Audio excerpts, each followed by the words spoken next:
महाभारत का युद्ध धर्म और अधर्म का युद्ध था। कृष्ण पांडवों के पक्ष में थे, परंतु उन्होंने युद्ध में शस्त्र नहीं उठाने का निर्णय लिया था। वहीं श्री कृष्ण की नारायणी सेना कौरवों के ओर से युद्ध लड़ रही थी। युद्ध में कभी कौरव का पक्ष तो कभी पांडवों का पक्ष भारी पड़ता था। महाभारत के युद्ध में कुरुक्षेत्र की रणभूमि पर कृष्ण ने प्रत्यक्ष रूप से शस्त्र नहीं उठाए, लेकिन अर्जुन का सारथी बनकर श्री कृष्ण युद्ध भूमि में अर्जुन का मार्गदर्शन करते रहे। द्रौपदी के भाई धृष्टद्युम्न पांडवों के सेनापति थे, वहीं कौरवों के तरफ से गंगापुत्र भीष्म सेनापति थे। उनके नेतृत्व में युद्ध लड़ा जा रहा था। कौरव दल पूर्ण बल से युद्ध करने के बाद भी 5 पांडवों में से किसी का भी बाल बांका नहीं कर पा रहा था। कौरवों के प्रधान सेनापति भीष्म 10 दिनों तक पांडव सेना पर भारी पड़ रहे थे। प्रतिदिन भीष्म पितामह हजारों सैनिकों को मार गिरा रहे थे, परंतु दुर्योधन भीष्म पितामह पर कहीं न कहीं संदेह कर रहा था। उसे लग रहा था कि पितामह भीष्म जानबूझकर पांडवों का साथ देते हैं, उन्हें मारना नहीं चाहते।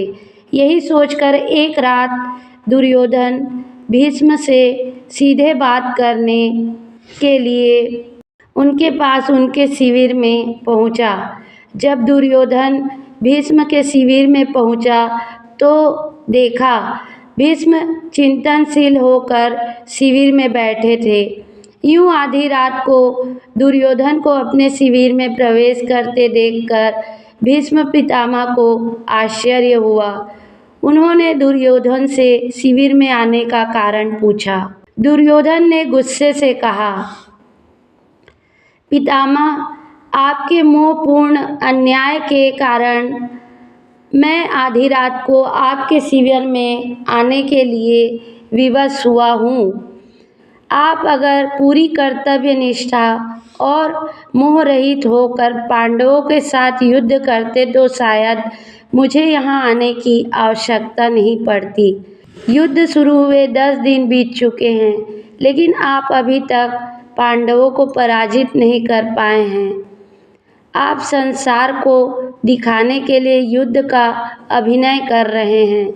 आपको आज भी पांडवों के प्रति अति प्रेम है और आप मेरे सेनापति होते हुए भी पांडवों को युद्ध जीतते देखना चाहते हैं। अपने बारे में दुर्योधन के मुख से ऐसी बात सुनकर पितामह भीष्म बहुत दुखित हुए।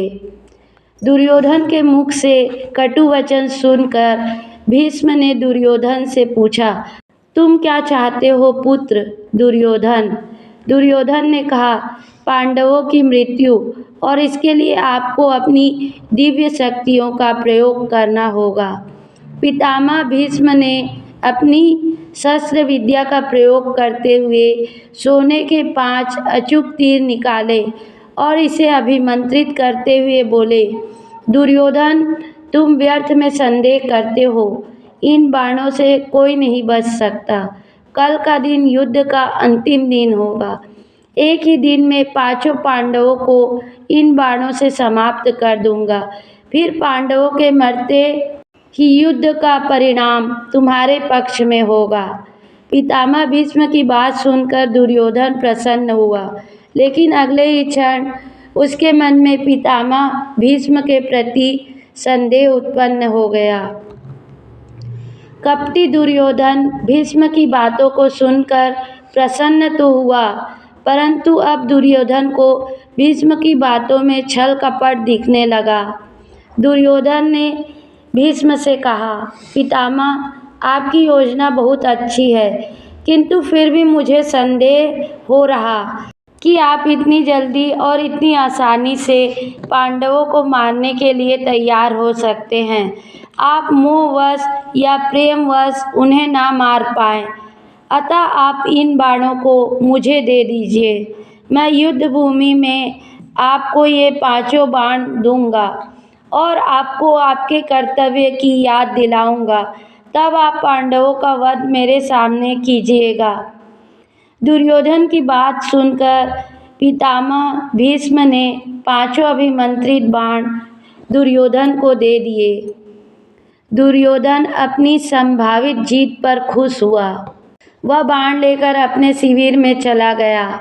भीष्म पितामह के शिविर के पास पहरा दे रहे पांडवों के एक गुप्तचर ने सारी बातें सुन ली। उसने महाराजा युधिष्ठिर को जाकर सोने के बाण के बारे में सूचना दी।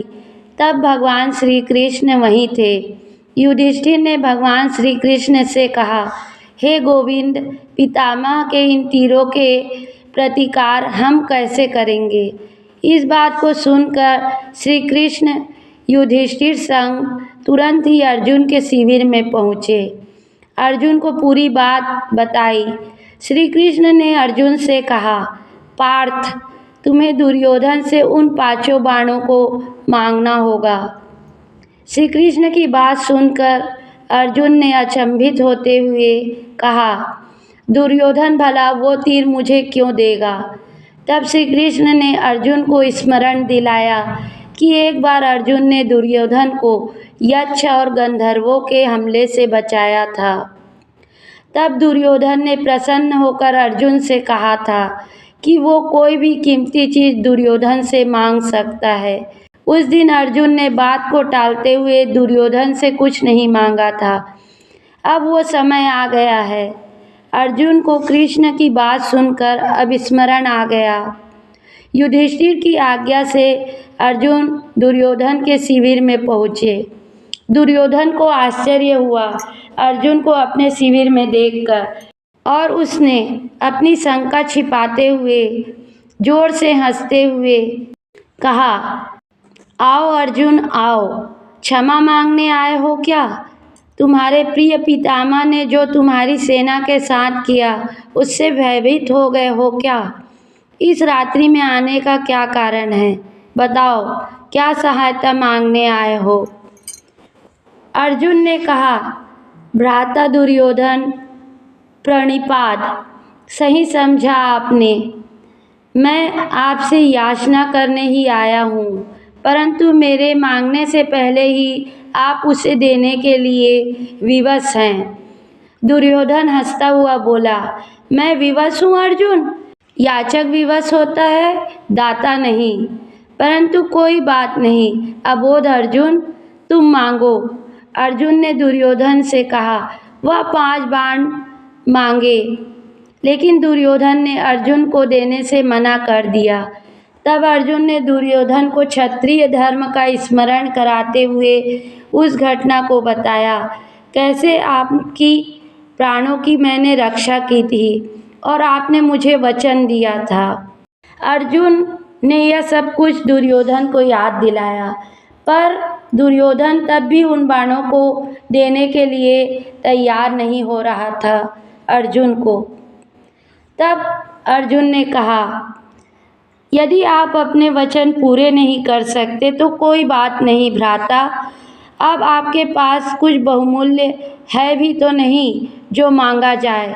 सामर्थ्य के अभाव में आपको पितामह के बाणों की आवश्यकता भी पड़ी। ठीक है, मैं चलता हूँ। अर्जुन के कटाक्ष से द्विधा में फंसे दुर्योधन ने कहा, रुको अर्जुन, किसके पास सामर्थ्य नहीं है? हम 100 हैं और तुम 5। फिर न जाने क्या सोचकर दुर्योधन ने वो 5 बाण अर्जुन को दे दिए। अर्जुन उन दिव्य बाणों को प्राप्त कर अपने शिविर में आ गए। इस तरह भीष्म से बाण लेने की गलती दुर्योधन पर भारी पड़ी और पांडवों की मौत टल गई। महाभारत के युद्ध के अंत में पांडवों की जीत हुई। तो दोस्तों, यह थी हमारी आज की कहानी। यह आपको कैसी लगी कृपया कमेंट्स करके बताइए, और अच्छी लगी हो तो हमारे चैनल को लाइक करिए, सब्सक्राइब करिए और हमारे वीडियो शेयर करिए। धन्यवाद।